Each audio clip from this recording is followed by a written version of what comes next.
अस्सलाम वालेकुम दोस्तों, मैं हूं खालिद मोइन और आप देख रहे हैं अदब व फ़नून नामा। आज अदब व फ़नून नामे में हम एक नई किताब पर गुफ्तगू करेंगे। ये किताब जो है वो फ़िक्शन से मुताल्लिक़ है। इसमें अफ़साने मौजूद हैं। 22 अफ़साने हैं और 12 के करीब इसमें शॉर्ट स्टोरीज़ हैं। ये शॉर्ट स्टोरीज़ जो हैं वो 5 लाइनों पर भी मुश्तमिल हैं, कोई 2 लाइनों पर भी मुश्तमिल है और इसमें कोई एक बात और पूरी बात कहने की कोशिश की जुस्तजू मिलती है। जबकि जो अफ़साने हैं 22 वो ज़िंदगी के मुख्तलिफ़ तज़ादात और ज़िंदगी के मुख्तलिफ़ मसाइल पर उनकी बुनियाद है। और इस किताब का नाम जो है वो मनात है। मनात, जी हाँ, मनात जो है वो अरबी ज़ुबान का लफ्ज़ है और इसके बहुत सारे माने हैं, जिन मानों में एक माने पेचीदा के भी हैं। तो पेचीदा ही के माने जो हैं वो करीब हो सकते हैं इस किताब के जो अफ़साने हैं उनके हवाले से, क्योंकि उनमें बहुत सारी पेचीदगियाँ पाई जाती हैं। ये पेचीदगियाँ माशरती भी हैं, नफ्सियाती भी हैं, ज़हनी भी हैं और एक हद तक जिनसी भी हैं, जिन्स के हवाले से भी हैं। क्या ये बहुत बोल्ड किताब है? क्या ये ऐसी किताब है जो इसमें चुगताई के लिहाव जैसी है, या उतरन जैसी है वाजह तबस्सुम के, या इस कबील के अफसानों पर मुश्तमिल है ये किताब? तो जी हाँ, इसमें कुछ ना कुछ रंग आमेज़ी ऐसी भी है, लेकिन कुल्ली तौर पर ये सारे अफसाने इतने बोल्ड नहीं हैं और जो बोल्ड हैं वो अपनी जगह बोल्ड हैं। इस किताब की मुसन्निफ़ा का नाम क्या है? मुतरबा शेख। जी हाँ, मुतरबा शेख से ये आप में से बहुत से वाकिफ़ होंगे। मुतरबा शेख जो हैं वो हमारी मुलाकात तो उनसे बज़्म इल्म दानिश कराची में हुई और ज़ेब असगार हुसैन जो उसके सरपरस्त हैं, हल्का रबाब ज़ौक़ के, उनके तवस्सुस से मुलाकात हुई और वहाँ उन्होंने कुछ अफ़साने भी अपने तनक़ीद के हवाले से पेश किए मुतरबा शेख ने। मुतरबा शेख हंसमुख सी हैं, कराची यूनिवर्सिटी से उन्होंने मास्टर्स किया है और बाज़ NGO से भी उनकी वाबस्तगी है। वी ब्लॉग्स उन्होंने बनाने शुरू किए गुज़िश्ता कुछ अरसे से, जो पसंद भी किए गए।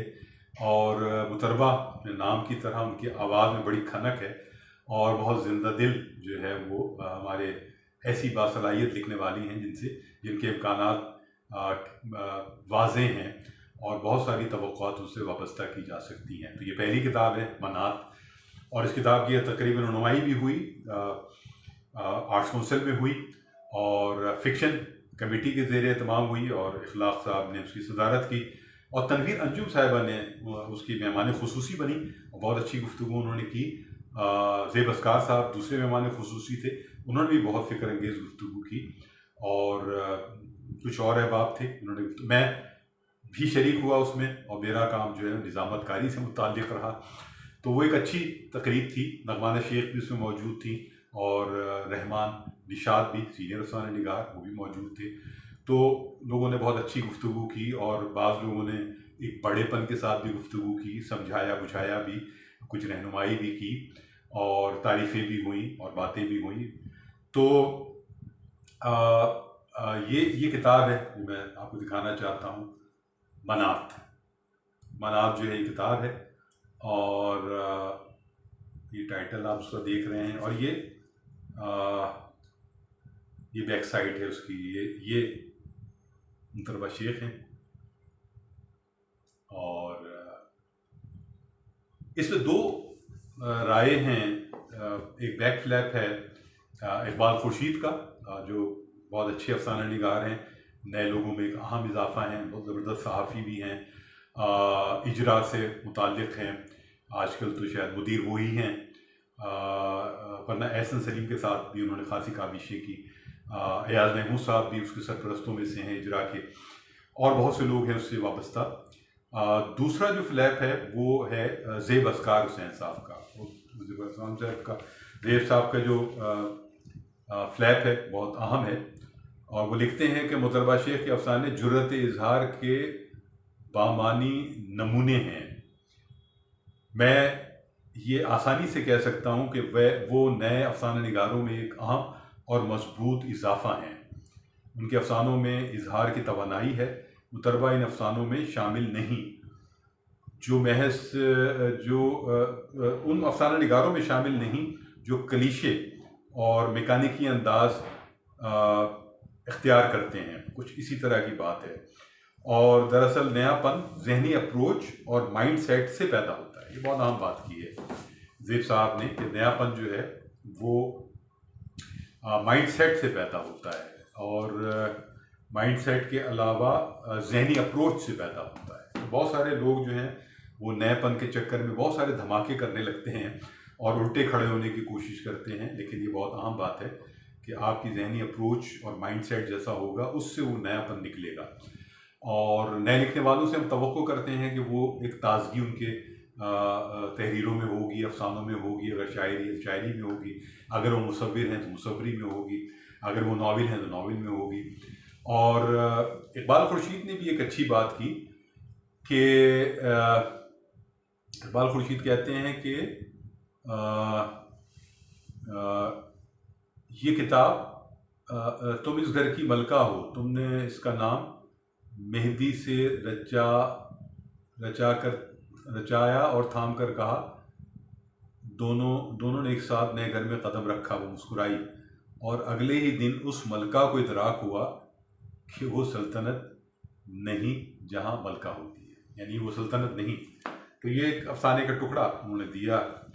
और ज़ुबान बयान बेहतर है मुतरबा शेख की, अफसाने जो हैं वो रवा दवा हैं और मौज़ूआत उन्होंने कोशिश की है कि दुनिया भर के जो ममालिक हैं या जो एक आलमी बिरादरी है उसका भी एक टच उनके अफसानों में मौजूद हो। और कड़वे सेब जैसा अफसाना भी मौजूद है इसमें, जो बहुत एक सतह पर बोल्ड है, लेकिन वो शीज़ोफ्रेनिक लड़की है जो कि मुख्तलिफ मर्दों के साथ ज़िंदगी गुजारना चाहती है और गुजार भी रही होती है, और फिर एक उसको एक मर्द पसंद आता है, लेकिन वो बाद में मालूम होता है कि वो सारा उसका सिर्फ जहनी और ख़याल की कार फरमाई थी। हकीकतन ऐसा नहीं था कि वो उस मर्द के साथ मुस्तकिल सो रही हो और अपनी ज़िंदगी बसर कर रही हो और अपने बदन की भूख मिटा रही हो।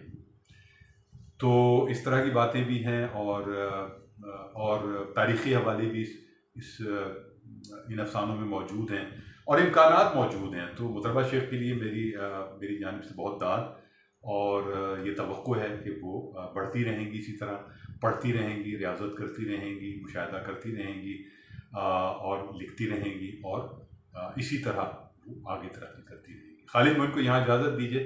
अपना और अपने अहबाब का ख्याल रखिएगा। अदब व फ़नून नामा जिंदाबाद, पाकिस्तान पाइंदाबाद। ये ज़रूर किताब ख़रीदें मुतरबा की मुनात, और नई किताबें ज़रूर ख़रीदा करें। जहाँ आप क्लासिकल अदब को पढ़ते हैं, शायरी हो, अफसाना हो, नावल हो, वहाँ नए लोगों की हौसला अफजाई भी बहुत ज़रूरी है।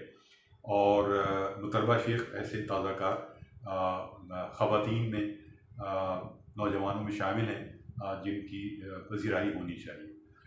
तो खालिद मोइन को इजाज़त दीजिए। खुदा हाफिज़।